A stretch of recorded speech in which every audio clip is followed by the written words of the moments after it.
夜間聊天室，你哋好，我係 Simon。呢一集同大家講下點解中國係一個戰略智慧型嘅國家，點解今天先至用稀土呢個大棒，點解中國喺關稅貿易戰當中手上嘅籌碼更多，並且係會獲得勝利。其實中美爭霸，中國就係被動，直至到2025年，中國就變為主動。2015年之前，中國面對美國都係韜光養晦，原因都好明顯，因為中國嘅國家實力不足，而美國就係全球第一大國。美國喺80年代就開始使用巡航導彈。1991年蘇聯瓦解，同一年係有海灣戰爭。隨住美國強大嘅海軍、空軍、導彈同埋轟炸嘅能力，唔使幾個月就打贏咗伊拉克。當時美國嘅國家實力係名聲大噪。中國喺共產黨領導之下，1949年中國建國嘅初期，國家好窮，人民嘅生活好困苦，文化大革命同埋大躍進都係中國嘅黑暗歷史。貪腐嘅問題亦都係好嚴重。習近平上任之後要全力打壓。當時中國係要花錢研究核子武器，人民生活得好困苦係一段歷史。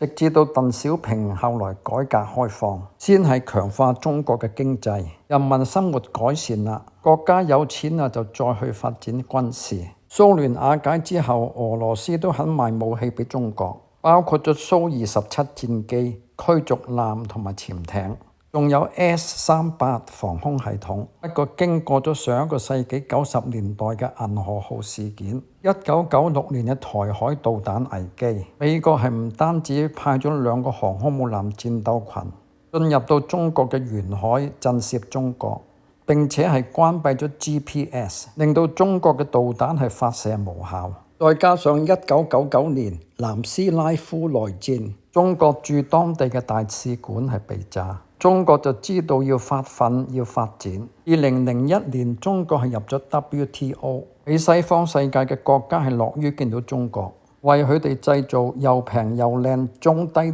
嘅產品。跟住呢10年，中國係臥薪嘗膽、韜光養晦，擺出一個和平嘅形象。喺呢10年，中國係發展工業製造業，建立貿易強國嘅根基，直至到2010年，中國嘅 GDP 係超越咗日本，成為全球第2大經濟體。美國就開始打壓中國，奧巴馬係開始咗一個印太戰略，60% 美國嘅海空軍實力係部署喺印太，又搞咗一個經濟陣營要孤立中國。但係中美爭霸變得白熱化，就係喺2018年，特朗普係開打貿易戰同埋科技戰。特朗普之後到拜登，然後特朗普再回潮，打壓中國嘅力度係越嚟越大。開始嘅時候係制裁中國企業，搞一個實體清單，打壓中國嘅最大科技公司華為，聯同盟友唔好用中國嘅5G，對中國係經濟同埋科技嘅封鎖。開始咗半導體晶片之戰，聯同日本、南韓、台灣同埋荷蘭，對中國係全面封殺晶片同埋半導體嘅技術。我相信中國都花咗超過10年嘅時間去部署，一直都被動，並冇全力反擊美國，等候緊一個最佳嘅時機。就係今年2025年，中國係再唔被動，主動出擊，並且係一劍封喉。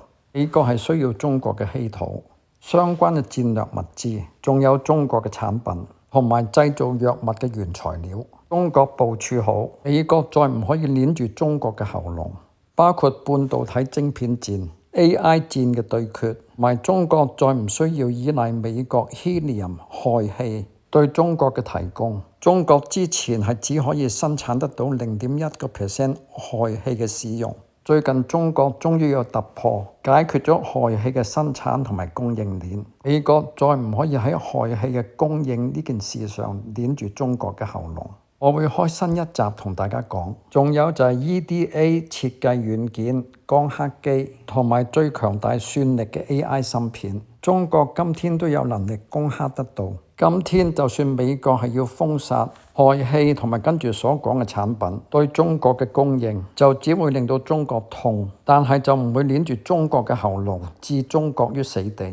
但係如果中國係唔提供稀土俾美國民用或者軍用，美國嘅經濟同埋軍事實力都會完蛋。就算俾美國10年後係建立到自己嘅稀土供應鏈，但係對國家嘅傷害就已經會太深，國運係會下墜。2025年中國反擊美國之前，先要部署中國係唔會俾美國捏住個喉嚨，亦都要同美國打稀土戰之前，向美國宣佈，今天中國嘅軍事實力比你強。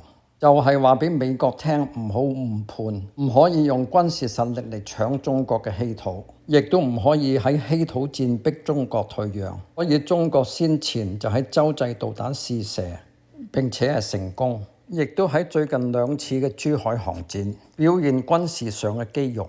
跟住就係第6代隱形戰機嘅出現，然後就去到今年嘅93閱兵，直接了當話俾美國聽。今天中國嘅軍事實力已經全面超越美國。特朗普喺4月又製造咗一個導火線，同全球包括中國在內打關稅戰。咁中國就可以合理地順理成章使用稀土呢一隻籌碼。無論美國說話或者行動幾狠都好，但係內心裏邊就知道中國嘅稀土派對美國係一劍封喉。事實俾我哋睇到中美嘅關稅貿易戰談判，美國係處處退讓。今天美國對中國出嘅牌係好低效能。美國嘅馬仔荷蘭一心係要搶奪中國喺荷蘭投資嘅安世半導體集團，但係人算就不如天算。中國出一招，安世集團喺中國嘅生產線係唔可以對外出口，打斷咗歐洲汽車工業嘅供應鏈。